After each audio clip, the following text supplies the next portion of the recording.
Peleliu, a tiny island in the Pacific that became one of the most brutal battles the United States Marines ever fought. Most people have heard of Iwo Jima. Most people know Okinawa. But Peleliu was something different. This was the forgotten meat grinder. It's September 1944. The United States is island hopping across the Pacific, closing in on Japan. The next target is Peleliu, part of the Palau Islands. The plan seems simple. American commanders believe the island will fall in just a few days. Some even estimate 3 or 4. They were wrong. On September 15th, 1944, the 1st Marine Division hits the beaches. The moment the ramps drop, Japanese artillery erupts from hidden positions. The sand becomes a kill zone. Within hours, casualties pile up, and the Marines realize quickly, Peleliu is not a normal island battle. By 1944, Japan has adapted. No more suicidal beach charges. Instead, they build something far worse, a defense in depth. Hundreds of caves, interlocking bunkers, underground tunnels carved into coral rock.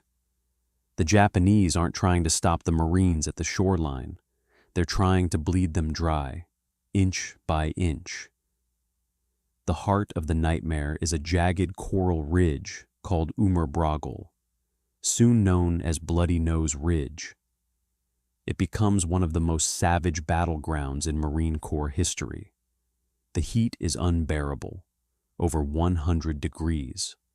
Water is scarce. The terrain is razor-sharp coral that tears skin and boots apart.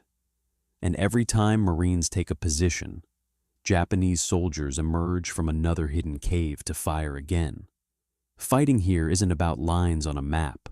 It's about clearing one hole, one ridge, one bunker at a time. Flamethrowers, grenades, demolitions. The battle becomes close, violent, and personal. The Marines face an enemy that refuses to surrender. The Japanese garrison, nearly 11,000 strong, is ordered to fight to the death. And they do. Days turn into weeks. What was supposed to be a quick victory becomes over 2 months of relentless combat. The 1st Marine Division suffers devastating losses, over 6,500 casualties. Some infantry regiments are nearly destroyed. The Japanese are almost completely wiped out, with over 10,000 killed and only a handful captured alive. Peleliu becomes one of the highest casualty rates of any Pacific battle. And to this day, many historians still debate whether the island was even strategically necessary. But for the Marines who fought there was nothing abstract about it. Peleliu was survival, coral dust, blood, heat, fear, brotherhood, a battle that tested the limits of what a human being could endure. The men of the old breed carried Peleliu with them for the rest of their lives, not as a story of glory, but as a memory of hell. Peleliu was not famous like Iwo Jima. It didn't have a single iconic flag-raising moment, but it was one of the purest examples of what the Pacific War really was. A brutal, grinding fight against an enemy dug into stone, where victory was paid for in blood. This was Peleliu, the forgotten meat grinder.